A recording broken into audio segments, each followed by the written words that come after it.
जय श्री कृष्ण सर। आप सभी का मेरे चैनल पर स्वागत है। आइए सुनते हैं मार्गशीर्ष मास महात्म्य अध्याय 6। ब्रह्मा जी विष्णु भगवान से बोले, हे अच्युत्य, घंटानाद को और चंदन का महात्म्य तथा उनका जो फल होता है, हे स्वामी, वह सब कृपा करके आप मुझे बतलाइए। श्री विष्णु भगवान जी ब्रह्मा जी से बोले, हे देवेश, जो स्नान और पूजन कर्म के समय मेरे सामने घंटानाद को करता है, उसके पुण्य को तुम सुनो। वह मनुष्य हजारों कोटि वर्ष पर्यंत और असंख्य कोटि वर्ष पर्यंत अप्सरागण से सेवित होकर मेरे लोक में वास करता है, क्योंकि घंटा समस्त वादमयी और समस्त देवतामयी है। अर्थात घंटा में समस्त वाद और देवता कहे गए हैं, इसीलिए सब प्रकार से घंटानाद करावे। समस्त वादमयी घंटा मेरे को सर्वदा प्रिय है। इसके वादन से सतकोटि यज्ञ के पुण्य को मनुष्य पाता है। हमेशा घंटानाद को करें, विशेष रूप से मेरे पूजन के समय करें, तो 1000 मनवंतर वर्ष पर्यंत और असंख्य मनवंतर वर्ष पर्यंत। हे पुत्रक, मेरी और शंखनाद के साथ घंटानाद से मैं हमेशा प्रसन्न होता हूँ। मृदंग और शंखनाद के साथ समस्त वाद्यों से ओंकार ध्वनि को करता हुआ मेरा पूजन करना चाहिए। तो हे देवेश, इस प्रकार का पूजन मनुष्य को निरंतर मोक्ष को देने वाला होता है। हे पुत्रक, जिस स्थान पर मेरे सामने नाद से युक्त और जहाँ वैष्णव से पूजित होकर घंटा स्थित रहता है, वहां पर मैं निवास करता हूँ। जो मेरे सामने गरुड़ के चिन्ह से युक्त अथवा सुदर्शन चक्र के चिन्ह से युक्त घंटे को स्थापित करता है, उसके पापों को मैं हर लेता हूँ। जो मेरे पूजन के समय घंटानाद को करता है, उसके 100 जन्म के संचित पाप भी नष्ट हो जाते हैं। मेरे शयन के समय व पूजन के समय भक्ति भाव से घंटानाद को करें, तो उसको कोटि गुना अधिक फल प्राप्त होता है। जो गरुड़ के ऊपर स्थित शंख चक्र गदा पद्म से युक्त तथा लक्ष्मी युक्त मुझ देवेश की पूजा करते हैं, वे लोग तीर्थ, देवता स्थल, यज्ञ, व्रत, दान और उपवास व तीर्थ आदि करने का फल केवल पूजन करने से ही प्राप्त कर लेते हैं। जो लोग कलयुग में गरुड़ के ऊपर मेरी नारायण की मूर्ति स्थापित करेंगे, वे लोग कोटि कल्प वर्ष पर्यंत वास के लिए मेरे परम पद को जाएंगे। जो मेरे निवास में गरुड़ से युक्त घंटे को स्थापित करेंगे, वहां पर सहस्त्र कोटि तीर्थ और देवता वास करेंगे। जो एकादशी को तथा रात्रि में मेरी वासना से युक्त होकर गरुड़ के ऊपर स्थित मेरी पूजा करता है, वह धन्य है। और गान तथा नृत्य करता है तो नर्क से पितरों को ताड़ देता है। हे सूत, तुम सुनो, मैं फिर घंटे का महात्म्य कहूंगा। हे पुत्र, जो घंटा मेरे सामने मेरे नाम से अंकित और वैष्णवों से पूजित होकर जहाँ रहता है, वहां पर मैं निवास करता हूँ।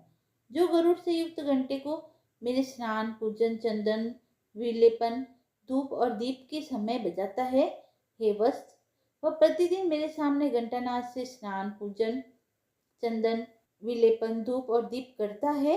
उस भक्त के 10,000 यज्ञ, अयुत गोदान और सत्य चंद्रायन व्रत के फल का वह भागी होता है। घंटानाद के साथ विधि रहित की हुई पूजा मनुष्य की सफल होती है और मैं प्रसन्न होकर अपना पद उन्हें दे देता हूँ।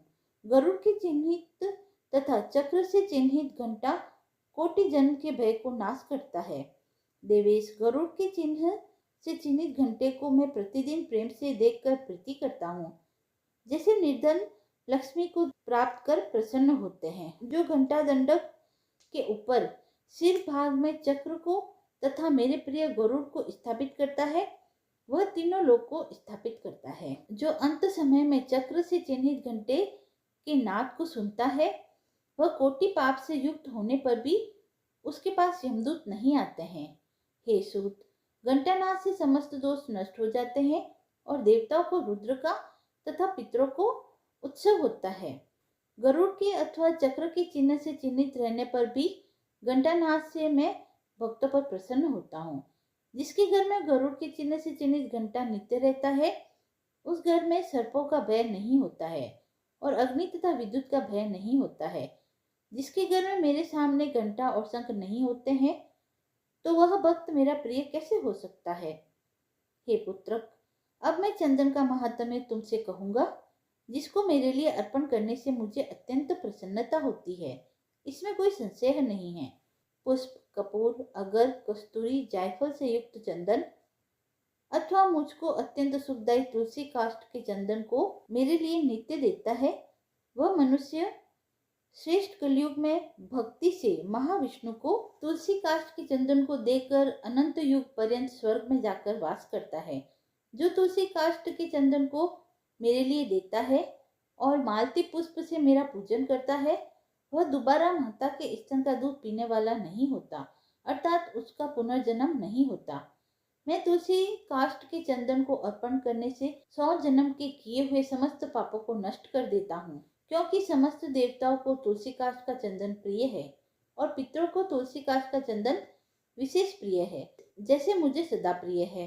तभी तक श्रीखंड चंदन श्रेष्ठ है और तभी तक काला अगुरु श्रेष्ठ है।